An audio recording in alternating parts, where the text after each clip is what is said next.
Faraway Wanderers, is a priest novel. This is an audiobook made by fans for other fans. Disclaimer. The main couple of the story is made up of two men. If you don't like it, don't listen. Thank you. Remember, subscribe and click the bell to stay updated on all the new releases. Enjoy. Chapter 20. Man in Red. The weather had no regards for the heroes gathered at Dongting, seeing how gloomy the sky was. It was as if something heavily suspended the rain in midair and it could fall down any time. The damp air was chilly and there were less and less fallen leaves. There was a man standing in the middle of this with sadness, thinking about his hometown. 30 years seemed like such a long dream. Cao Chong stepped down to let Abbot Cimu take the reins. Zhou's issue, while hidden in the crowd, heard the young man next to him sighed, "One day I should become someone like him."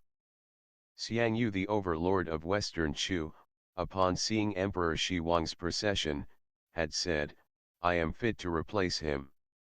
Lu Xiu, the Emperor Guanggu during his younger years, also dazedly lamented, "Palace Guard leader is a worthy official title to strive for, just as Yin Liwa is a worthy maiden to Wednesday." In this vast and obscure world, who wouldn't want to give it their all and become a legendary hero fit for the history books? The adolescence years were always full of vitality, so it wasn't uncommon for someone to look up at a figure, gritting his teeth and clenching his fist while exclaiming one day, "I should become someone like him." Someone who had the world in his power. But what came after the glory? Zhou Zish's master passed away too soon, leaving the SIG holdings in chaos with the lack of a leader.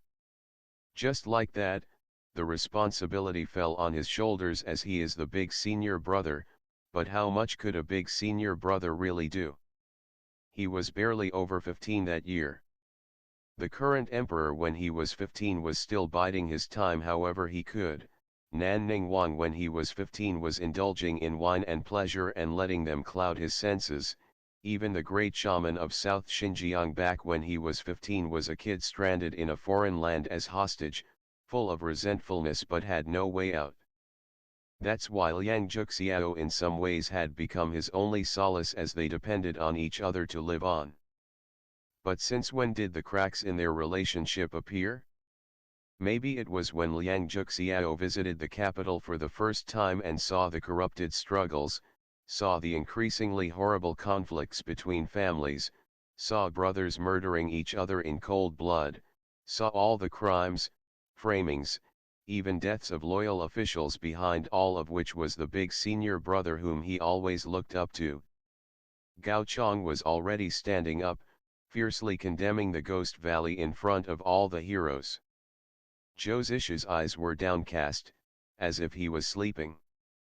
Not a single syllable of Liang Juxiao's interrogating words had once left his mind all these years. "What are you all after, really? Power? The throne? Glory and wealth? Your fate will not end well if you continue down this road. Please snap out of it. An eye for an eye is how it is, big brother. An eye for an eye? Why should blood be paid back with blood while in this world there were other ways to make people suffer without dying?" Zhou Zishu smiled mockingly and thought, "Ah, Juxiao, we're both wrong after all." At that moment, there was a grunt interrupting Gao Chong's words and Zhou Zishu's train of thought. The noise sounded like it belonged to a child, but was also strangely raspy. There was internal force underlying Gao Chong's voice, so it was evident that this person was not your run-of-the-mill type, seeing how they were able to cut him off. They spoke louder. "Sir Gao, how can you come to the conclusion that the Ghost Valley's behind all this just with mere words? Isn't this a little far-fetched?" Everyone's gaze was drawn to one spot, not excluding Zhou Zishu. The one who spoke up was a dwarf-like man who was only around a meter tall, currently sitting on the shoulder of another man whose build was the complete opposite. Wuxia could be considered tall compared to the average man, but even he had to crane his neck to look at this giant. His hair was wild and his beard was untamed, only leaving his dark eyes visible. He carried the dwarf with care, using his huge hands to grip the smaller man's legs to prevent him from falling. Weren't these Earth Lord Feng Xiaofeng and his wishy-washy friend Gao Shanwu? Their physical attributes were too distinctive, to the point that everyone knew who they were the moment they opened their mouths. There was a glint in Wuxia's eyes. In fact, he harbored no bad feelings towards this Feng Xiaofeng at all. If the rumors were correct, he was someone with a grey morality and acted on his own emotions rather than following the rules. His physique might also be the one that contributed to his stubborn and unpredictable behaviors. Except for Gao Shanwu, to whom he was attached at the hip, he didn't listen to anyone else. In short, he was difficult. Feng Xiaofeng's voice was grating to the ears. "You're being unreasonable, Sir Gao, with your talk about those evildoers in the Ghost Valley. Of course the ghosts of King Zorage have done a lot of despicable things, they would be decent human beings otherwise. But forgive me for being rude, because with the valley's strict rules forbidding people to leave once they enter and preventing the ghosts from causing mayhem for years, I don't see why they have to act up right at this moment." Gao Chong pursed his lips, his Buddha-like face no longer smiling. His eyes were unnaturally serious, carrying indescribable intimidation. He looked at Feng Xiaofeng for a good while, then asked slowly, "Is that you, brother Feng? What is your opinion then?" Feng Xiaofeng sneered, "Spare me all of your niceties. You think I don't know how you're calling me brother on the outside but dwarf on the inside?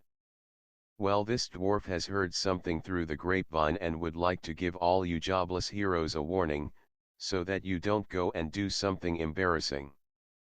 Wuxia had heard enough to confirm the rumors about this man for himself.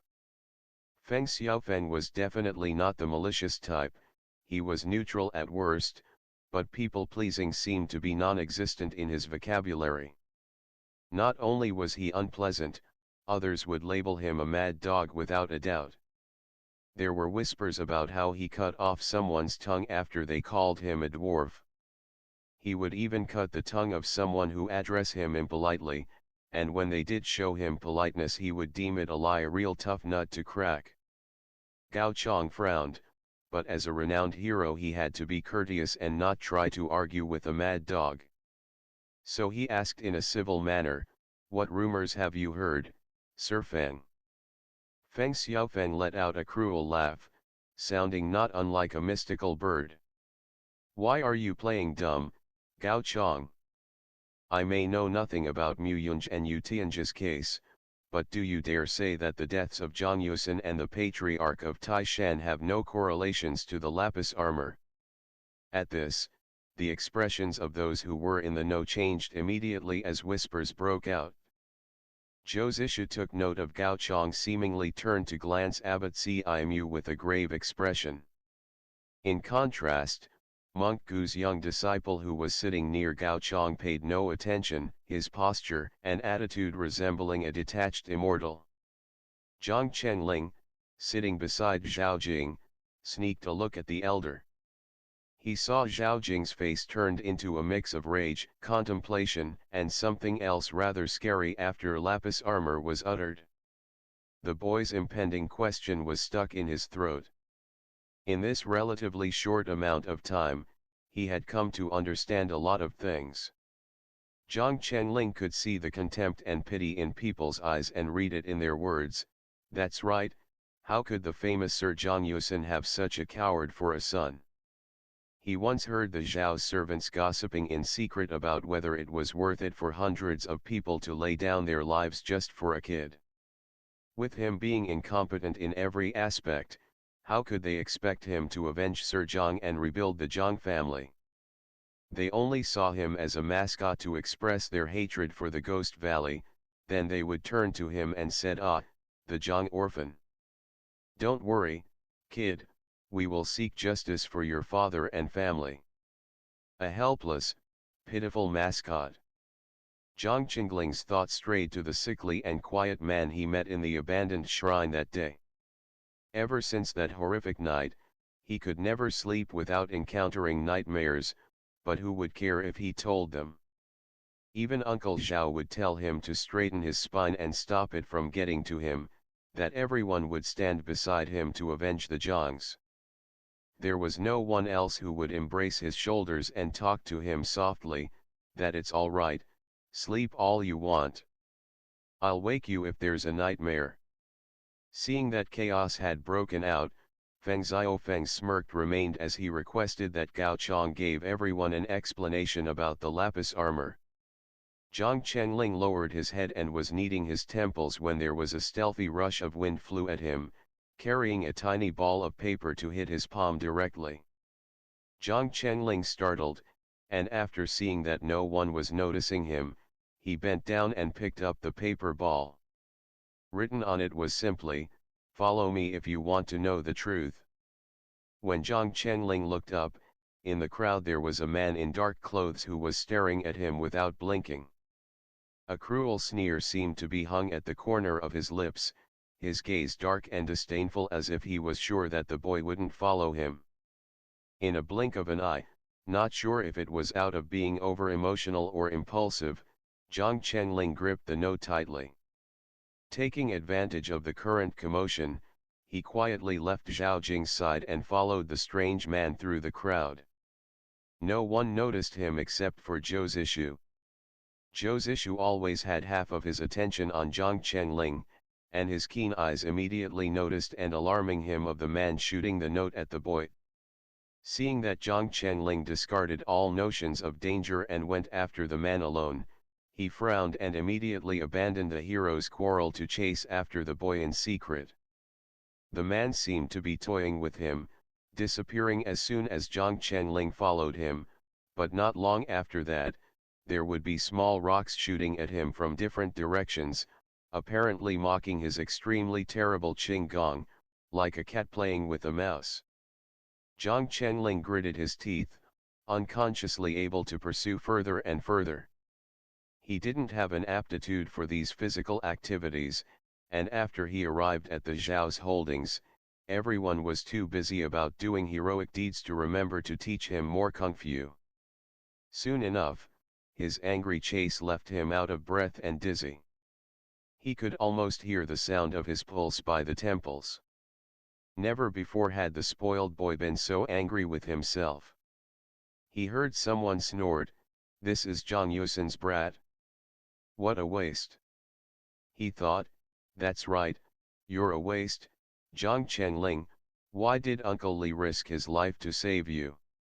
Why did it have to be you?" The man then appeared in front of him, hands like claws twisting his neck. His gaze at Zhang Chenling was sinister. When the boy's body warmth slowly started to disintegrate, he realized they were standing on deserted land. Shadows appeared seemingly from nowhere behind the man with the same fashion, circling around Zhang Chenling. The one who led him here laughed quietly and released him. He raised his voice, "My poorly hidden friend, why must you be so worked up over a boy like this?" A man dressed in deep red stepped forward at that. On his face was a red birthmark, making his features incredibly formidable at first glance. Zhang Qingling's legs started to tremble, but he tried his best to keep his chin up and feigned courage at the man in red. The man suddenly laughed, the dry sound not unlike that from a rusty fan, causing goosebumps to erupt across the skin. In just a blink, he materialized in front of Zhang Chenling and held the boy's neck. His fingers were cold like a corpse's, and for a brief moment Zhang Chenling mistook him for an undead. Then the man asked softly, "Let me ask you, that night at the Zhang's holdings, did you see a man with a missing finger?" Zhang Qingling's eyes were as wide as saucers as he tried to shake his head. The man narrowed his eyes, softening his voice even more. "No. Think again, my good boy, Did you see him? Or did you not? The softer his voice was, the stronger his grip became. Zhang Chenling tried to breathe and struggle out of the grip with all his might, his face reddening, but all of his retaliating punches were futile. He rasped, "Fuck you." The man in red seemed not to notice, a demonic smile appearing on his face. Yes, or no? Zhang Chenling felt like his chest was going to burst. He knew this man wanted him to say yes, but right at this life and death moment, his stubbornness awoke with a vengeance as he spit on the man's face. The grip quickly turned crueler, and Zhang Chenling had no more strength to struggle. The man's voice was still gentle. "I'm asking you once again, yes, or no?" Zhang Chenling was slipping out of consciousness. He thought, this is it. Suddenly, the man let out a sound of pain and let go of the boy. Air rushed into his lungs and he stumbled backwards, eventually falling on the ground with a thud, coughing painfully. The man in red took a few steps back, eyes glancing at the rock that almost broke his wrist with hostility. "Who's there?" End of the chapter. Stay tuned for more BL.